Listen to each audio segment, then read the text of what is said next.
Right at the bottom of Nun Beis, Amud Beis, we begin with the Brachos. Tanya Rabbanan, we learned in the Brachos. O she shavas mevorchin olav v'shelo shavas en mevorchin olav. When you come to make your bracha, which we discussed, is a machlokes Beis Shammai Beis Hillel. You say me'or ha'esh like Beis Shammai, me'or ha'esh like Beis Hillel. What kind of candle do you have to use?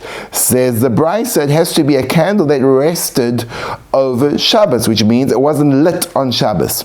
But if it was lit on Shabbos, you can't make a bracha on it. So the Gemara asks, part 2, Umay loy shavas. What does it mean that it didn't rest on Shabbos? Inay loy shavas machmas melocha. If you say that it didn't rest because of a melacha, afilu mimelechas heter, even if it was permissible to be lit, meaning if you say it wasn't Shabbos because it was an isur, it was prohibited to be lit, it was a melacha to light it, does that mean any melacha, even it was, again, if you're saying it was Lo Shabbos, means it was lit on Shabbos, it was done a melacha on Shabbos, does that mean afilu mi melacha dehetera? Does that mean even if it was lit on Shabbos but was permitted to be lit? V'atanya, that doesn't make any sense because we learn that a light that was lit for a woman who is helping a woman to deliver birth, a midwife, and a light that was lit in order to help a sick person, both of those were permitted lighting, and on both of them we say mevorchin olav, you can make a bracha on it. So if you say that statement an or shel Shabbos, you do make a bracha, an or shel Shabbos you don't make a bracha. What does it mean an or shel Shabbos? If it means it was lit on Shabbos, if that's a problem, we have a case where it was lit on Shabbos, and it's not a problem. So what does it mean, Lo Shabbos? Says Amar Rav Nachman bar Yitzchak, my Shabbos. What does it mean that it rested? She Shabbos machmas meleches avera, that it was rested in regard to being a prohibited kind of lighting. Now, what kind of prohibited kind of light you're referring to? Obviously, if it was lit by a Jew as an avera, that's not even a question. We're actually talking about when it was lit by a non-Jew, but had he lit it for a Jew on Shabbos, that would be Nevera. So even when he lights it for himself, you cannot use that candle on Motzei Shabbos for Havdalah. Part 4 is a Brachos, Tanya Nami Hachi, a Brachos to support it. It's a Raya. Ashashis, a lantern, Kol Hayom Kuloi, there was light lit and went on being a light the entire day, meaning from before Shabbos throughout the entirety of Shabbos. Motzei Shabbos mevorchin aleh. Motzei Shabbos, you can, yes, make a bracha on that light because it was not lit on Shabbos by even a non-Jew. And the Gemara goes even further to describe some nuances in the halacha of what kind of non-Jewish candle can you make a bracha on, and what kind of non-Jewish candle can you not make a bracha on. Tanya Rabbanan, we learned the Brachos, second sugya on the page, Nochi, part 1, Nochi, a non-Jewish Yid lik Misrael, that lit a light from Israel. So a Yid after Shabbos lit a candle, a non-Jew lit from the Yid's candle another candle. V'Yisrael Shid lik Minochi, or the other way around. A non-Jew had a candle, a light, and the Jew lit from the non-Jew's candle. Mevarchin olav, that's not a problem. You can make a bracha on that light. But nochi minochi and mevarchin olav. But if one non-Jew, call him Tim, lit from another non-Jew, call him Charles, so you cannot make a bracha on Charles's light. Gemara in part 2 asks the kasha, why can't you make a bracha on Charles's light? Deloy Shabbos, it's because the original light hadn't rested. If so, even when Chaim Yankel lights it from Tim, he shouldn't be able to make a bracha because the original candle did not rest.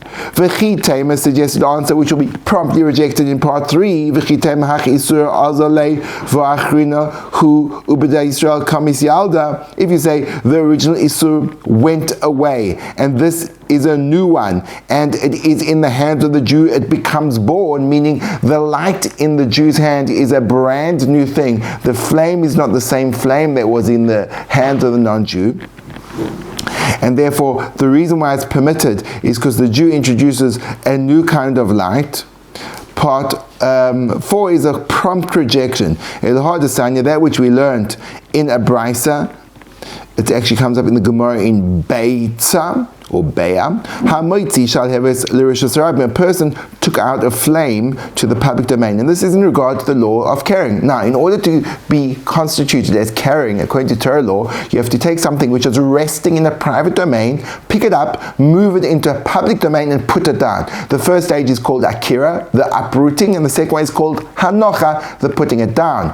So if you took a flame and you lifted it up from Rishus HaYachid, the private domain, you put it down in a Rishus HaRabim, you're chayav. Now the question is, well, how do you transport a flame? Flames are generally attached to things like wicks or woods, etc. So the Gemara sets it up in a scenario where you had a piece of earthenware that was wet. It was smeared with oil. And the flames coming from the oil on top of the piece of the earthenware. So now it becomes quite tricky, because in order to transgress a prohibition on Shabbos of taking out, sometimes it depends on the size of the thing that you're taking out. If it's a abnormally small size, it doesn't constitute an avera of removing one thing, because it's not called a thing, so you're not really taking anything to any place. So what happens if you take this tiny little bit of earthenware, which if you took it from a public domain, private domain to public domain, would not constitute carrying, you smeared it with oil, and now you're carrying a flame. So this flame is actually now enhances the power of this little earthenware vessel. We no longer regard the earthenware vessel, but we do think the flame is a chashuva thing. So what happens when you are, back to the brisa, moitzi shall have is, you take out a flame l'rishus harabim from the private to the public domain, chayav, you're liable. Now, based on our reasoning that as the flame continues to burn, the new flame is not related to the old flame, we can ask the following kasha. Why is he liable for, if he did it deliberately, stoning, if he did it by mistake, a korban chatas, ma she'akar lo hinyach u'ma she'hinyach lo akar, that which he uprooted he did not put down, because there's a new flame over here, and that which he put down wasn't what he uprooted, and therefore it makes no sense that we consider the new flame as not related to the old flame, because otherwise this person wouldn't be considered that he moved something, because the thing that he moved disappeared and now a new thing has been born. Rather, we consider the fire from when it began to when it is now to be the same thing, even though the particular flame may be something new. Rather, that you have to say that the original prohibition of the original fire is still there.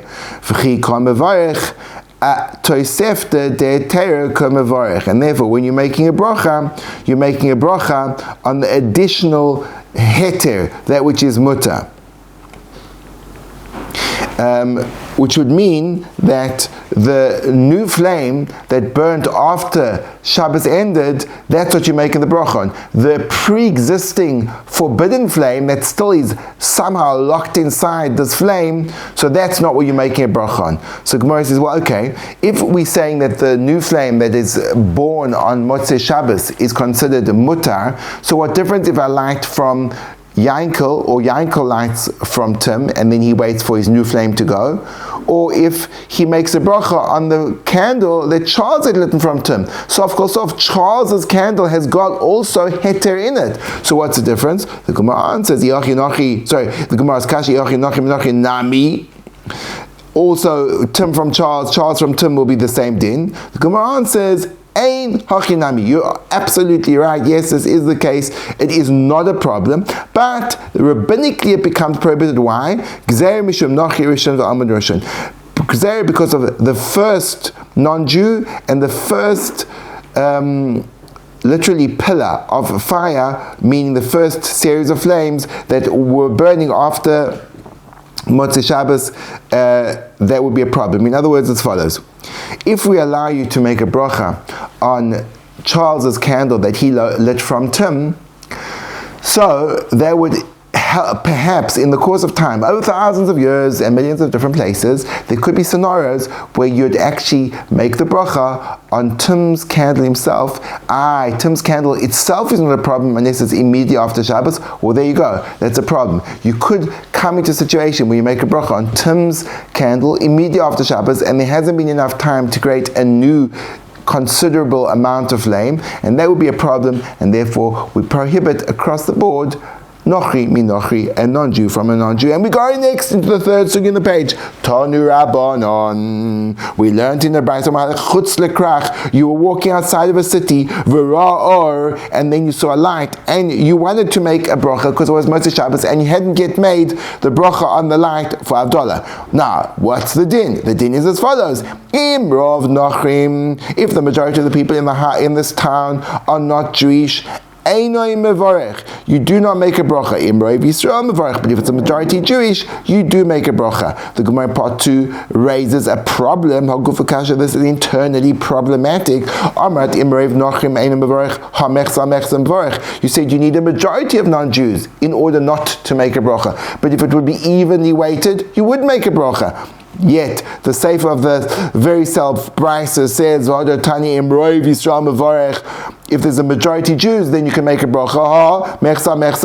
But if there's an even kill, so then you do not make a bracha. It is a stereo contradiction from the sefer to the Reisha, from the end to the beginning of this Mishnah. The Gemara answers in part 3. The truth is, the diuk, the inference from the first part of the Brachos is absolutely correct. If it's a majority of non-Jews, you do not make a bracha. If it's half, you do make a bracha. Since the beginning of the Brachos said it's a majority Nochrim, majority non-Jews, Tana Sefer, Rov Yisrael. That's why the latter part of the Mishnah said if it's a majority Jews, you do yes make a bracha, but not to exclude the fact that half, it was for symmetry that was written and not for exactitude, which is a technique that often occurs in Brachos and Mishnayos. Obviously, it's not our first port of call because it is a little bit misleading, but it can certainly be used in a situation. Onto the fourth sugya in the page. Tanu Rabbanan. This person was again walking outside the city, and he saw a child, and he was carrying a torch in his hand. He should ask him, if he comes out to be a Jew, then you should make a bracha. But if he comes out to be a non-Jewish child, you should not make a bracha on his fire. The Gemara asks in part 2, why do we say the situation has to be talking about it's a small child? Why can't we say if you're outside of a city and then you saw a person with a torch, figure out, is he a Jew, is he not Jew? What's it got to do with a little kid? Gemara answers, we're talking about in a situation which is close to sunset, which means it's immediately after the Shabbos has just come out. So if it would be not a kid, if it would be an adult non-Jew, you'd know that, if it would be an adult, you'd know automatically that he's not Jewish, because a Jew would have a flame in his hand so soon after Shabbos, and therefore you would not need to check him. But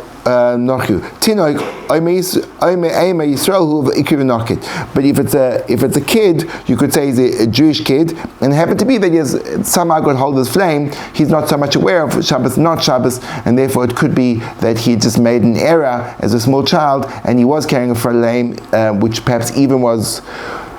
Okay, I'll tell you the problem they have. If it's an adult, so we know it must be non-Jewish, you don't have to check, you just can't make a bracha. If it's a child, you have to check, maybe he's Jewish, and if he's Jewish, you do make a bracha. So let's think about it. We're talking about when it's close to Shkia. When did this kid get this flame in his hand? If he got it on Shabbos, so then it's a problem, because it's a ner sheloi shavas. Unless you say that even it was lit in a prohibited fashion, if it's a Jew, no, that doesn't make sense, because the Gemara says that dafka, the candle of a midwife and a sick person, you could make a bracha of Shabbos, but something which is lit by a Jew, even if you waited after a while, you still wouldn't be able to make a bracha of Shabbos. So that remains a mystery to me. Continuing on with our enlightened sugyas, excuse the pun. You're walking outside the city, and you saw a light. Now the question is, what kind of light? we discussed who has to be holding the light, but what kind of light does it need to be in order for you to make a bracha? Im avo kefia kivshon, if it's thick, mean bright and bold, like the mouth of the furnace, mevarich olav. Im lav ein mevarich olav. But if it's not that light and it's more of a dimmer light, do not make a bracha on it. And we're going to figure out exactly. This Rashi points out that the furnace we're talking about was actually a furnace that was used for firing bricks. Or for burning stones that they would then make plaster from them. So it was obviously an extremely high heat, and as a result, it produced a lot of light. And you have to say also that the light produced by the mouth of the furnace was actually people used it to see by it. They would read by it, or they would, I have no idea, eat. They use it as a form of illumination, and that's why it would be okay for you to make a bracha on it. If it's less than that, so perhaps it's not used for reading or for using, or it was just a light that was used for cooking or something else, and that would not be permitted to be used, because the light that you make a bracha on Moshe Shabbos, as comes out from the following Gemara, needs to be a light that was created for seeing, as an illumination. Continues the Gemara in part 2. Tani chada orsha kivshan mevarkinov. One brisa says that the light of a furnace you can't make a bracha of a tanidach, and another brisa says ein mevarkinov, you cannot make a bracha on it. And the Gemara in part 3 resolves this contradiction. This is talking about in the beginning, and that's talking about in the end. Says Rashi that the beginning, then you're just using that light to burn, and you can't make a bracha on it. But at the end, when the bricks, the stones are already burned, so then people actually use it as a form of illumination, and it's permissible to make a bracha on it. Another brisa in part 4, the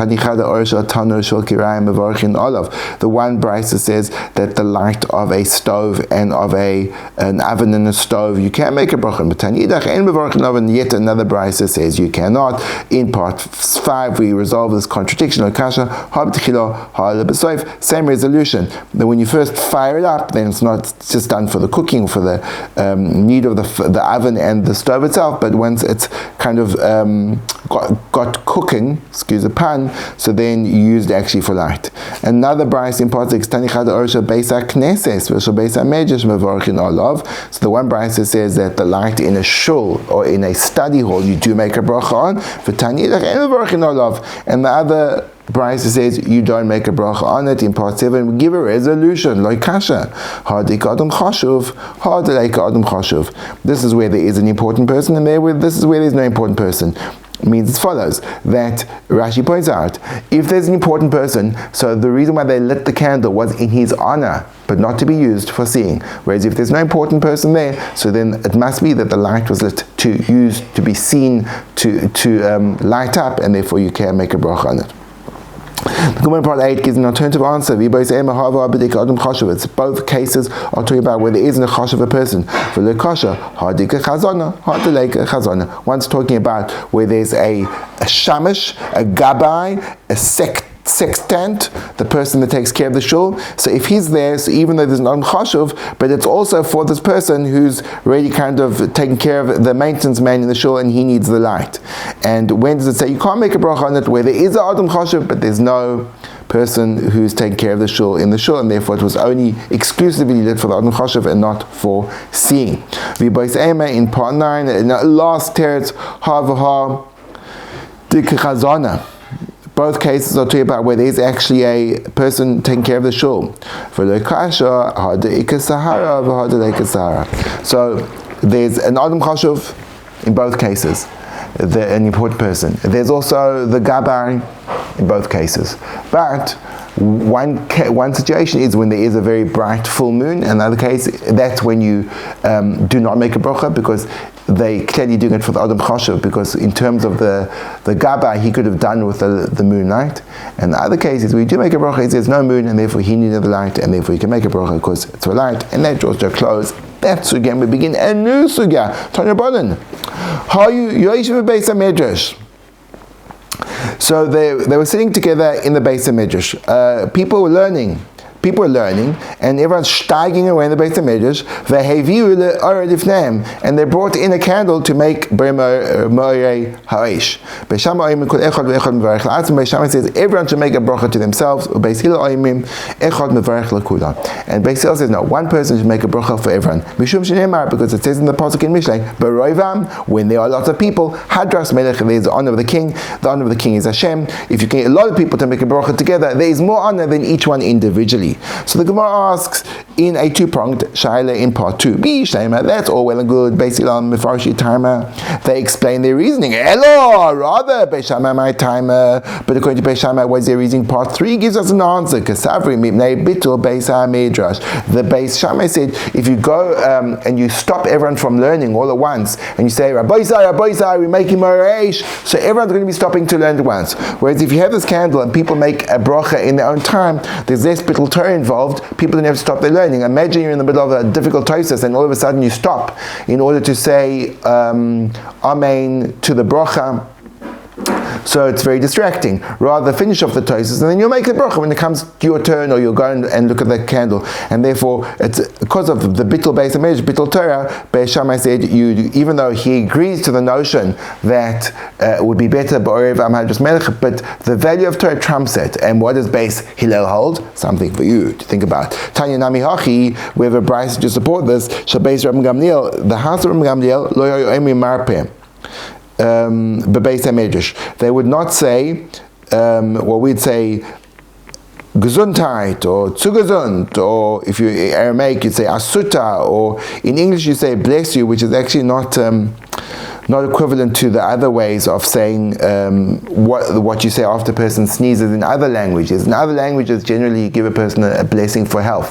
So for example, in Yiddish you say to gesund, it should be healthy. In Hebrew you say labriut, which is a translation of the Yiddish, which means to health. In Afrikaans you say gesondheid.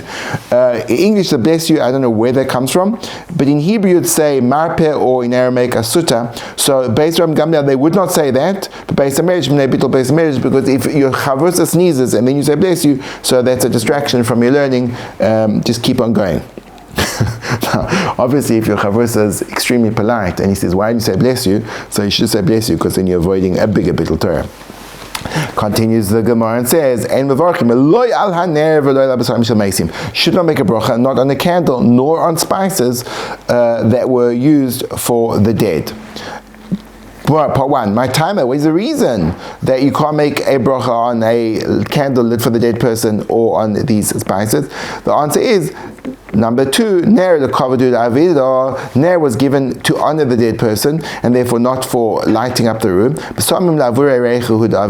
the besamim, the spices, were there to remove the odor of the corpse and not for their own smell. Part 3, any person, when they take him out to be buried in the day or in the night, and they would have used a candle, you can't make a bracha on their candle, because their candle is there for his honor. Candles were a sign of honor and not for their light. But if you'd only use a candle when you took this person to be buried at night, so clearly it's because of his to see and not for his honor, and therefore you can make a bracha on it. Part 4, Amar Rav Huna, what about a person, Rashi says, who he calls an isnis, what we'd call today is a human being in the modern world, that he goes into the bathroom and he hates the smell, so he takes in fragrant spices with him. So can you make a bracha of berim besamim on those spices? And similarly, the oil that they used to remove the dirt after your meal, we mentioned previously that there's a fragrant kind of hand ointment that you'd use to remove the smell on your hands after eating. So those things, en varchim olav, you can't make a bracha on them because they're not made for their smell, they're made for a secondary purpose. The Gemara asks, is this just saying part 5? The Gemara says that any time when it's not made to be smelled, you don't make a bracha on it. We have a kasha of multiple amoraim against a single amora who's going to be Rav Huna. A person who goes into a perfume shop, or what we'd call today the duty-free perfume, and you smell the smell,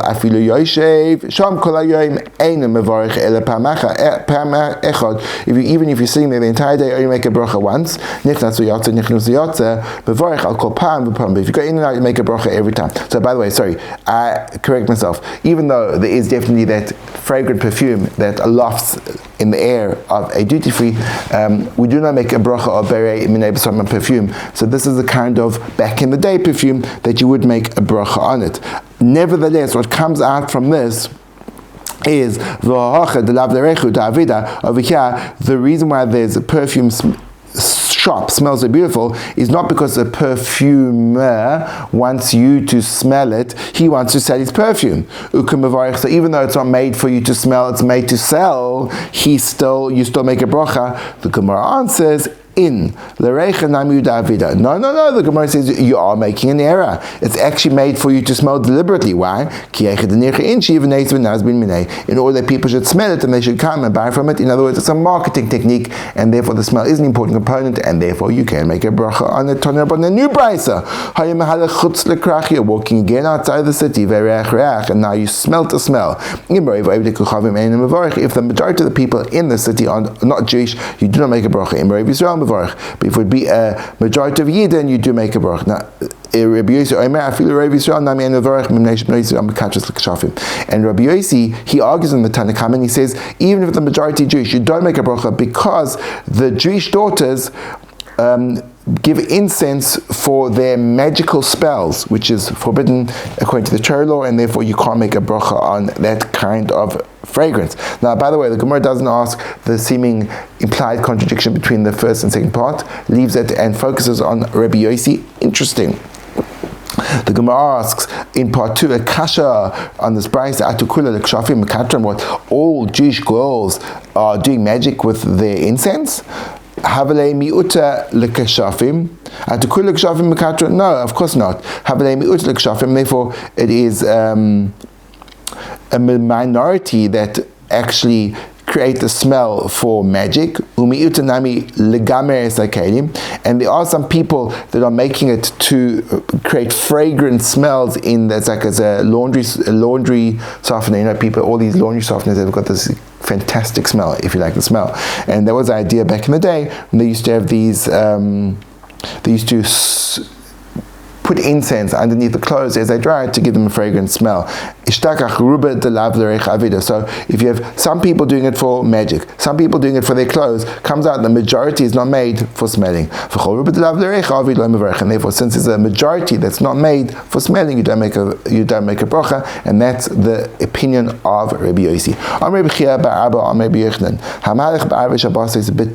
A person's walking Erev Shabbos in the city Tveria, or if you're walking on Moshe Shabbos in a city called Tzipor, which is also up way in the north, and you smell a beautiful smell, you don't make a bracha. The assumption is that you only did it to don't say bless you, to legamer means to make a fragrant smell in the clothing. Now, this, by the way, this is quite interesting because it says even on Erev Shabbos. So the reason why you're making a bracha on the smell over here is not because of Havdalah. This is just a general halacha in smelling, that if it's not made to be smelled, you don't make a borei minei b'samim or whatever, atzei b'samim, isem b'samim, don't burn it. You're walking in a non-Jewish marketplace.